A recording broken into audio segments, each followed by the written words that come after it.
Now, in our first video, we covered 3 different security formats. Yep. And 3 different brands with 3 different audio formats. So we had a cassette, a CD, and mini disc. Yeah. Mini disc. Blayde was like, what's a mini disc? I know he was actually taking the because he knows exactly what a mini disc is. And as I said earlier, you guys love that. You lapped it up. So many comments, so many DMs. The whole idea of this humongous retro display you can see behind us is that in the showroom, in the new year, it won't be now in December, but in the new year, we're going to have a dedicated area next to our waiting area in the shop where customers can come in and have a look at 80s, 90s and noughties car audio, take you a little trip down memory lane. Yeah. Different formats, different brands, mid to high end stuff. We're still buying stuff and we'll talk about that at the end of this video. Some of this stuff here that you can see is not stuff that's going to go in the museum, but we still got to go through it, and one of our staff members is just listing it on eBay. So it's like entry level 30, 40 pound units. The rest of it here, the meaty stuff, is not. If you've not seen the first video, there'll be a link on the screen here somewhere, and will also be in the description below. Start with the first one. Yeah, let's grab it.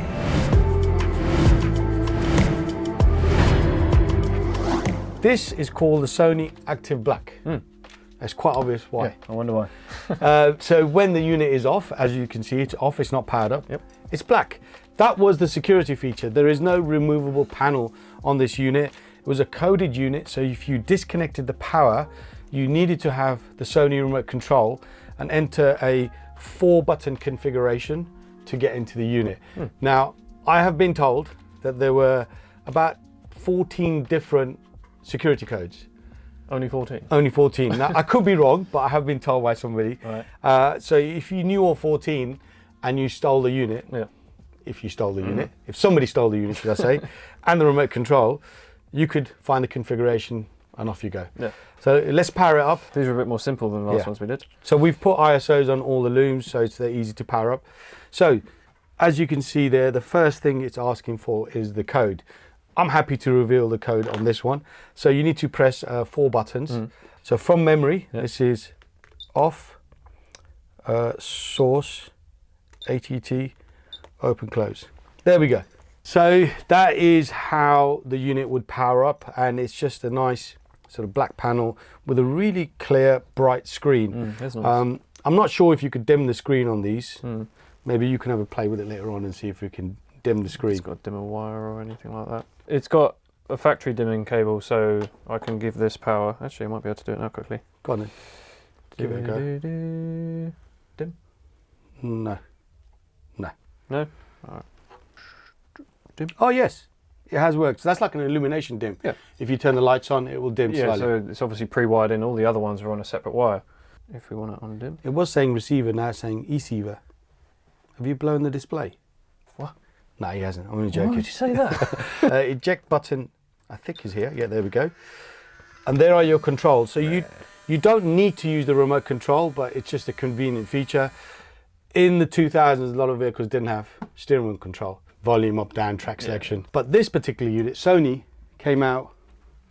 You've seen these, yeah? Oh, it's the steering wheel control add-on thing. Call it joystick. Yeah. It was unique to Sony. I think later on other brands did copy it. You should have stuck it on the side of your steering column, and it just wired into the back of the unit and so on. It's a very cool, snazzy looking unit. I mean, obviously, it's down at this point at the moment to get a CD in, right? Yeah. And then it comes back up flat. Oh, sweet, CD. Naughty by nature. So we'll pop that in. Very simple. So it plays, and obviously you got your track selection there as well. Does it flip back up flat? You have to close it, or you can use the remote control. Now, one thing I've noticed here is D-bass. Yeah. Dynamic bass? Yes, I believe that's dynamic bass. So I think it's probably, if you didn't have, I might be wrong here, but if you didn't have a sub in the car, it's to kind of try and recreate sub bass out of your door speakers. If I am wrong, just put it in the comments. But yeah. I'm pretty certain D-bass is dynamic bass and restores some sort of bass to the door speakers. Right. So there we go. I've got to say, it's got a very cool looking display there. Yeah. I quite like that, the equalizer along the bottom. Yeah. I do believe you can change it slightly. There, it's even funkier. It's so cool how it's almost fisheye. The way you look at it, it's kind of curved. Yeah. It's got that graphic EQ over the side there. It's moving around with the music. Now this is called the Sony CDX-M610. I think it's from the year 2000, so it literally is at the point we're trying to show you audio from that era. Price-wise, I think we're talking around £250 in period. Now, you're going to pay £250 for a working unit. Be careful when buying these particular units, guys. Even when we used to sell them back in the day in the 2000s, they used to have tuner problems. Okay. So after a year or two, the radio would go down. Right. It was a common problem with these Sony units. So if you are buying one and you're buying one off website, say eBay, you're buying it off eBay, make sure the radio works. If it doesn't, or if you can't confirm that, the chances are the radio will not work. And in the 2000s, this is before some of the other brands became very big, such as Samsung, LG, and Apple. Sony was the brand for car audio, home audio, cameras, camcorders, phones. It was also game consoles. Damn, how did I forget that? So that's why this unit used to sell exceptionally well, purely because of the badge on the front. We'll show the rear of the unit. Yeah, let's turn it off. So I think it does actually have 3 pre-outs. Oh, this one does have 3? Does have 3. Oh, awesome. Okay, no, so it's 2. Yeah, so you've got audio input. So that's bus, so that's going to be CD changer. And then 2 pre-outs. And obviously you've got ISO, FM aerial connection. So that's the one you want to check. If you're buying the unit, this is your aerial connection that you want to check that actually gives you signal. I'm assuming that's going to be for an external changer. That's the CD changer. On the Sony CD changers, you have the IP bus cable and you need the RCA cable. Okay. So that's power, that's audio, and this plugs into that little blue port. Yeah, cool. The joystick. Yeah, that's it. Pretty simple. Blayde, should we grab another? Yeah, let's go for next.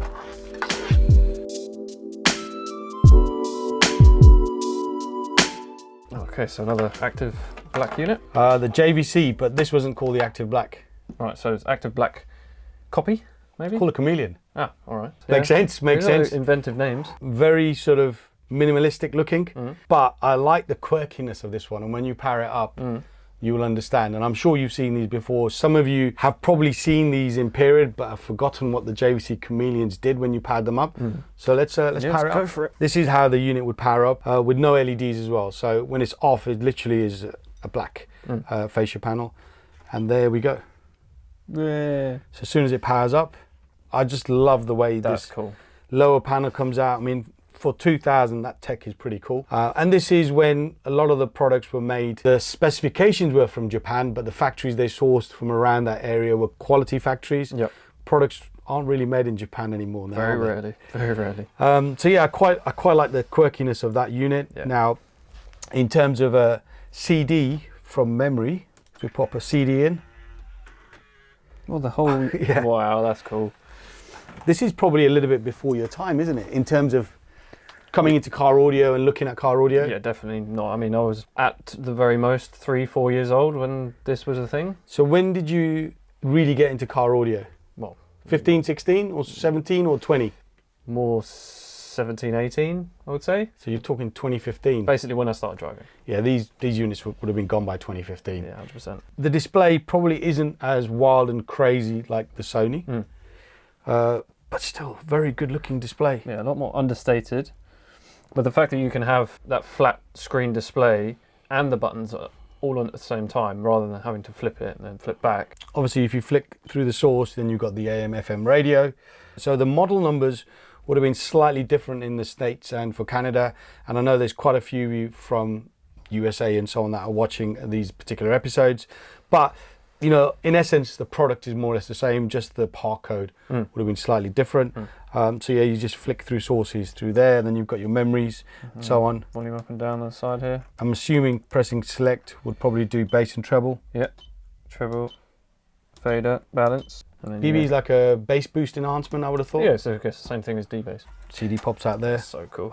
That is so cool. So this unit's again from around 2000. Yep. Price-wise, very similar to the Sony, about £300 give or take. I think now they're probably £250, £300 now for a working one.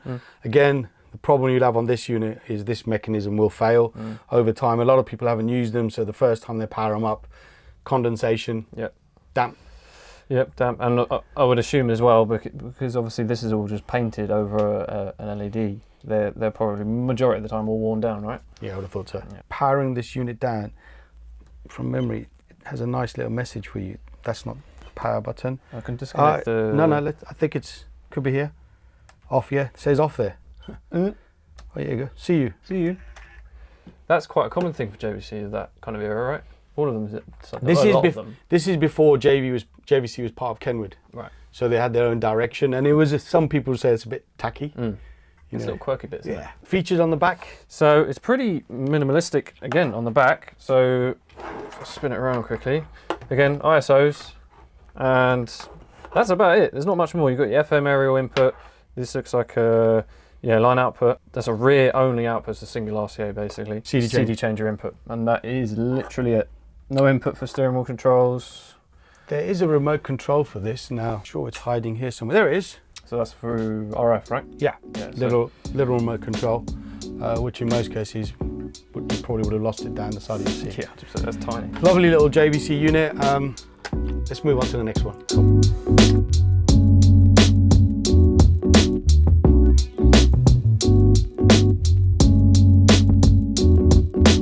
All right, we've got an Alpine. So we have the CDA-9812RB, and I've got to say this was extremely popular in period. Right. Again, from around 2000, I think it could be 2001. A little bit more in terms of retail price point, £350, £399. It's Alpine. It's Alpine. So you are paying for the premium brand. Now, some of you have commented that Nakamichi was the premium brand. Okay, it was, but in terms of out of the 5 or 6 Japanese brands, Alpine was the brand to have. If you were an audiophile, you'd buy Nakamichi. And I mean, even with nowadays, you say Alpine to anyone, they're going to recognise the Alpine name.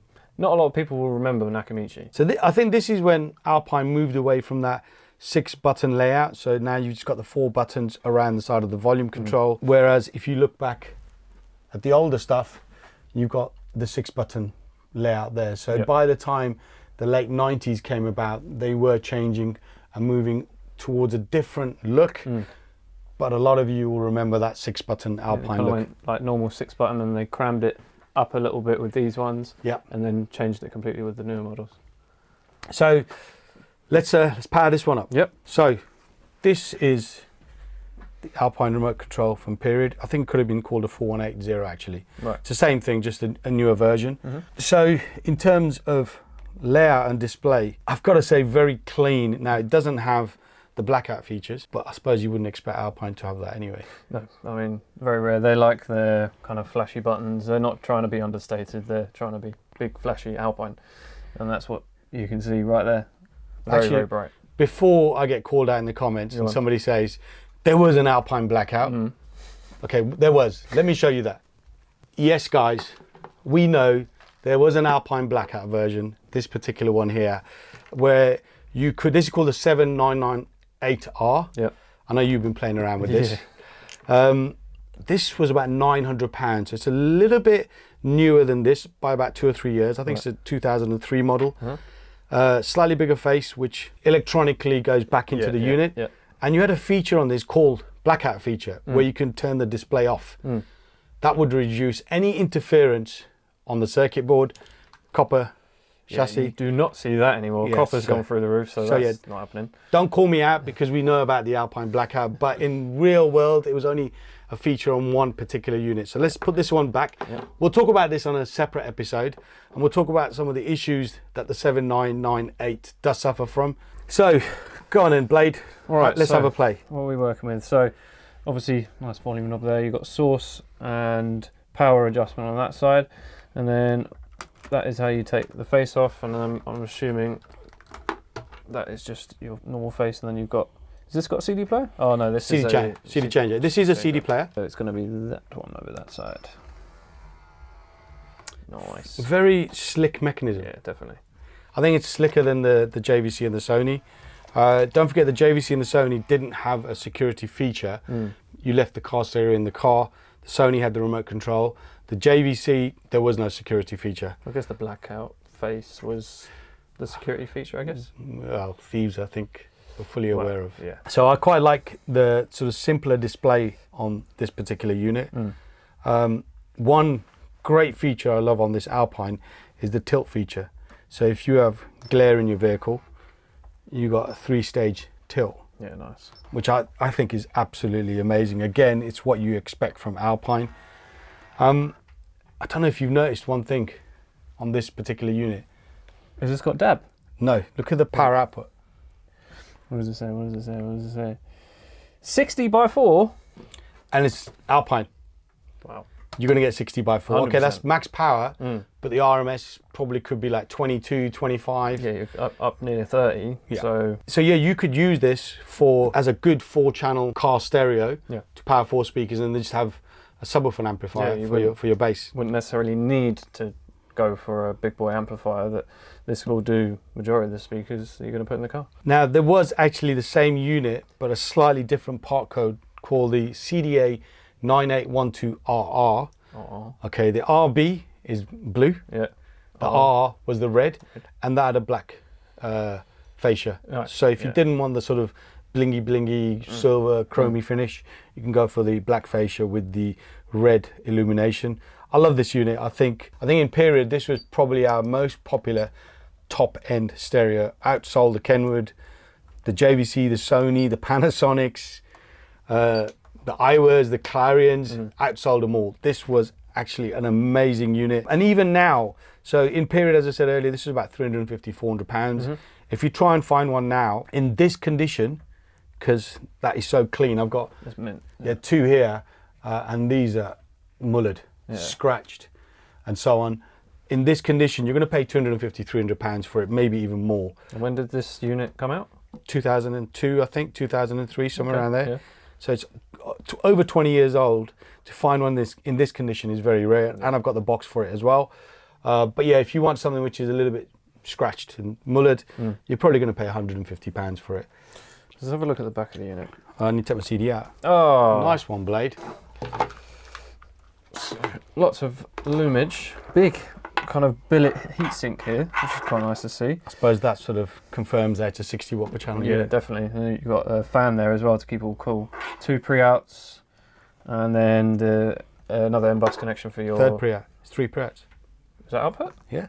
Oh wow, so it's dedicated subwoofer output, and then front and rear output there, so 3 pre-outs, that's good. So one thing I've recently found on the Alpine units and also on the Pioneer units, there are adapters you can buy now on eBay which will allow you to have Bluetooth streaming. Yeah, I heard about these. So you can have a retro unit, which if you've got a classic car, it's perfect fitment, period, correct? Just buy a Bluetooth streaming adapter and you can stream your music if you don't want to use CDs, which is kind of cool. Some of them don't work on phone calls, so it's either or. And if there's no microphone, you can't obviously take or receive. Yeah, because what a lot of people will do nowadays is, if they get a unit like this doesn't have Bluetooth, they'll buy one of them little FM transmitters, and they're terrible. And there's no point then really getting a nice flashy unit like this if it's going to sound terrible. I think this is an amazing unit.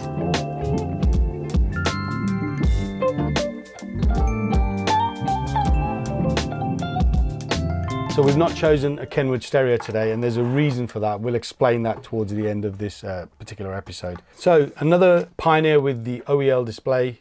Nice. What does it stand for? Organic. I can't remember. It's organic electroluminescent. So these sold phenomenally well because of the display, but you can't take anything away from the fact that the quality of the unit. You pick that up. It's got some weight to it. Yeah, it's a chunky unit. It's good quality, very well built, loads of crossover points and so on and so on, expandability. The Alpine sold well because of sound quality.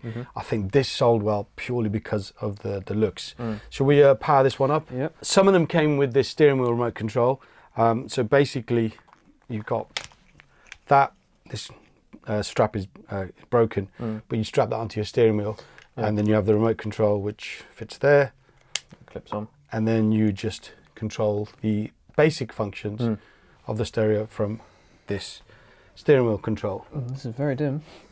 Now, I'm glad Blayde has noticed that. That is one of the problems with this particular unit. Right. And I say one of the problems, but there are 2 or 3 problems with these units now. The first one is the display over time does become dim. Yeah. Even when we used to sell them after 3 or 4 years, we'd have customers coming back, help with servicing it. We could back then. Not that it was in warranty, but you could buy bits and pieces. Yep. And that's the second problem. The ribbon used to fail. So if you're trying to eject it, it wouldn't eject. Right. Because the ribbon had failed. Okay. And the third thing, the buttons. They're rubber. So over time, with obviously grease and rubbish and oil on your fingers, these buttons would deteriorate, and which would mean that you'd have holes in the buttons. And let me see if we've got one of those units here. This is a manual face, so if you look at those buttons there, they've deteriorated over time. So that's a slightly cheaper model. Yeah, I guess that's obviously, that's not as bad as it could get. You can imagine, obviously they're quite soft, so they would just kind of wear through over time. I've seen some units where you literally got holes in those rubber buttons. So we'll zoom in on the display, just so you got an idea of how cool it does look. The eject button there, pop a CD in. So this unit was a little bit more expensive than the three that I've shown you. This was probably around the £400 price point, but you were getting a lot for your money. It has got the best display of the four, and you were paying obviously a premium for that display, the OEL display. In the previous episode, we showed you the DEHP8400MP with the dual face and the dolphins and so on. This has a very similar display, but not the dolphins. That says ENT. Okay, so you've got the skyscrapers, and then you've got the planets. Yeah, that's cool. And you've got the basic display, and then it'll go through to the equalizer as well. And it will revert, so you've got foreground, background black, foreground blue, and then you'll have foreground black, background blue, so it will revert as well. You're going to be paying £400 for a unit in this condition, maybe even more, especially if it's got the box and the steering wheel control. Yeah. Although you can buy these now, and the features may be different, but you know, they're about £30 to buy brand new. If you're looking for one of these and you want one in good condition, you're going to pay a premium. This unit came out roughly about the same time as the Alpine? I think it's 2000, 2001. Oh, it's 2000. Yeah. There are higher spec models, there are lower spec models obviously, but I just love that display and that noise as well. Yeah. It's so reminiscent of that era, isn't it? So we've got obviously normal ISO. This is in really good condition. So we've got subwoofer. This is our sub pre-out or non-fading output, it says. And then you've got front output. So it's two front, RCAs. yeah, front or sub, FM aerial input, CD changer, and that is it. There was a higher spec model called the P9000R, which had 3 RCA pre-outs, so dedicated front, rear and subwoofer. Yeah. There are obviously higher spec models, but value for money. Back then this was awesome, and even now, very, very good classy unit. So that's the 4 units from today. We've shown you, so from the top we've shown you the Sony Active Black, and then the Chameleon. Yep, and then it was the Alpine. Yep. And then the Pioneer. You know what I'm going to say now, which is the one. Out of those 4, and let's keep it to those 4, which one did you have in period, and which one maybe would you go for now? 4 different security mechanisms, face-off, motorized face-off on the Alpine, and obviously the Sony and the JVC, totally different, and 4 different looks as well. 100%. If you had to choose one of them out of the 4? I'd go with the Alpine. Yeah? Quality. Fair enough. I do love the look of this, but I'd go with the Alpine. What about you then? I'm going to revert back to you. I'm going to throw it back at you now. Yeah, well, I'm stuck between this because of the OEL display and actually the JVC. I really like the JVC. Because of the fact, like I mentioned, you've got that blackout face, but you also have the buttons that come out. So it's kind of 2 in 1. I'd probably go for this though, in fairness. Yeah, I don't think the JVC would work for Blayde because he'd want a full-on bass system with amps and so on, and the JVC only had 1 RCA pre-out, so although there were higher spec model JVCs. So yeah, that's the 4 units from today. I've asked you a question, but don't go, because there's more we are going to talk about.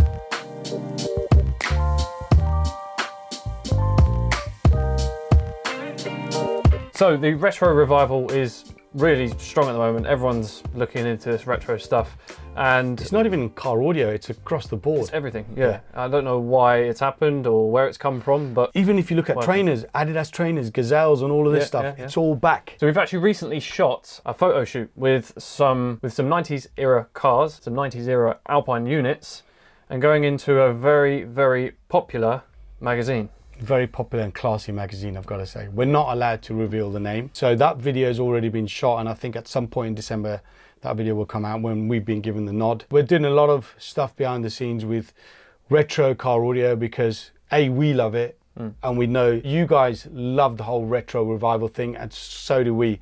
You know, that the Pioneer retro head unit that's just come out. If you're into retro car audio, but you don't want the hassle and the aggro, and you want Bluetooth features and so on, you can buy the new Pioneer unit. Yeah, I mean, it's doing really, really well. Some more coming in, and they're probably going to go straight away. So Pioneer have really hit the nail on the head with that one. And I've also done a comparison video that's coming very, very soon between the really popular Blaupunkt Bremen SQR46, which was the kind of one and only retro kind of new style unit, versus the new Pioneer.